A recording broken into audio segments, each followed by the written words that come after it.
Division I track and field is not just where the fastest men in college are. It's also where some of the fastest men in the entire world choose to compete.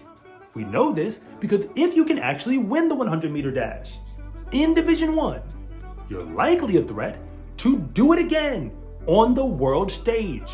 It's exactly what athletes like Christian Coleman did back in 2017 because he won the NCAAs in that event and then went to the World Championships just a few months later and beat Usain Bolt to get himself a medal. He ran for Tennessee, where they do have a legacy of putting out some of the best sprinters that the world has ever seen.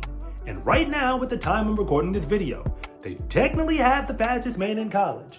Tamar Mallum is number 1 on the NCAA leaderboard. He ran 9.94 seconds, wind legal.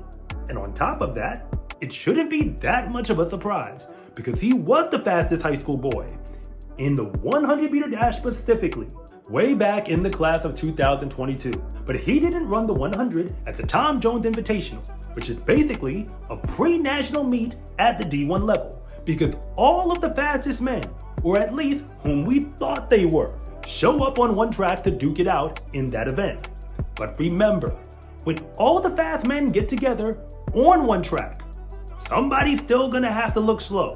And the reality beyond that I would like to point out, that the NCAA is way larger than we care to acknowledge, with athletes who are incredibly talented that nobody really pays attention to. In fact, you would probably never even know they existed, because there's hardly any media attention for anything that's not the national championship final. Take an athlete like Chekna Traore, who was dominating in Division III at Ramapo College before transferring up to D1 at Penn State in the Big Ten.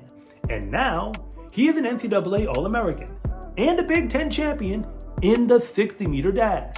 And the man who is right behind him in that conference is Kany Walker, who climbed his way out of junior college and himself became an NCAA All-American and actually got the silver medal in the 60-meter dash indoors. Both of them have run faster than 10.20 seconds in the 100-meter dash this season, but at the high school level, they would have only rated as 2-star level recruits on SEArecruiting.com. That being said, it makes sense why they had to claw their way up to the highest levels in D1. But I promise you, coming out of high school even as 2-star recruits, they could have helped out some other programs in D1. And that is the problem, that many of the fastest men in Division I right now who don't compete in the major conferences, you know who I'm talking about. They do it when nobody's really paying attention.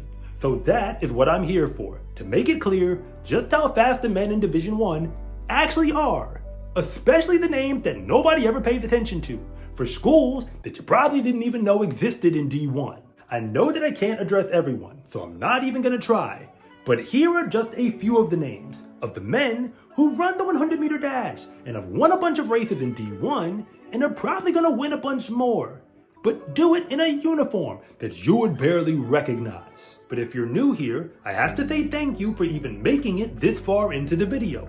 And I'm Coach Rob, the founder of SEArecruiting.com, where I rank the best high school track and field recruits in the entire nation. And if anything that I say actually connects with you, it is always greatly appreciated if you would please like and subscribe. But if I don't, just let me know in the comments section, because I try to read them all. Omari Lewis of Liberty was only a 3-star recruit when he came out of Trinidad, but now he ran 10.08 seconds in the 100-meter dash, and he's also the fastest man in the Conference USA, which is worth paying attention to. Dalen Draper of BYU was a 4-star recruit, whom everybody seemed to have forgotten about and never really paid attention to when he was running on their 4x1. But now, he has run 10.13 seconds, wind assisted, but he did it in the finals of the Texas Relays. So to clarify, I'm pretty sure nobody's going to be overlooking him anymore. Yet Deron Dudley of High Point was also at the Texas Relays, and he also ran 10.13 seconds while he was there. He was a low 4-star recruit who chose to go to the Big South Conference, where High Point actually dominates, and his speed is part of it. But Jamal Miller runs for Campbell, and no, I am not talking about the soup. he ran 10.15 seconds at the Florida Relays, but he was only a 2-star recruit who climbed his way out of junior college. And there's also Jamarion Stubbs of Alabama State, who's been dominating the SWAC conference, even though you probably didn't even notice. He's run 10.18 seconds in the 100 this season, but he was also a low 4-star recruit before he chose to go there. But the last name that I can't overlook has to be Jaheim Jones of Kent State. He ran 10.20 seconds this season out in the Mid-American Conference. But the reason why I can't forget him is because I actually coached against him.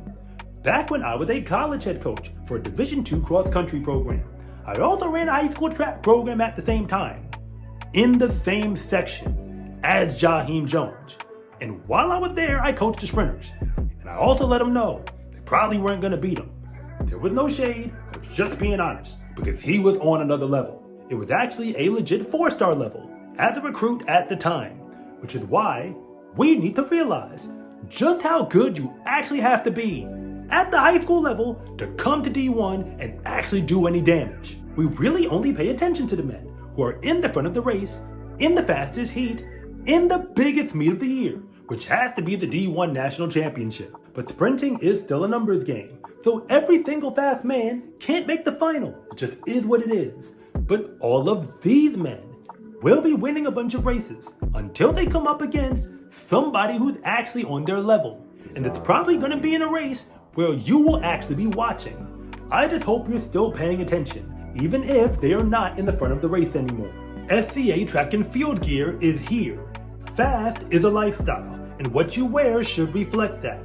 Order yours at scarecruiting.com/shop, or use the link in the description below. It's a huge support to me and this channel, so I can continue to make you more content like this. And remember, it is always greatly appreciated if you would please like and subscribe.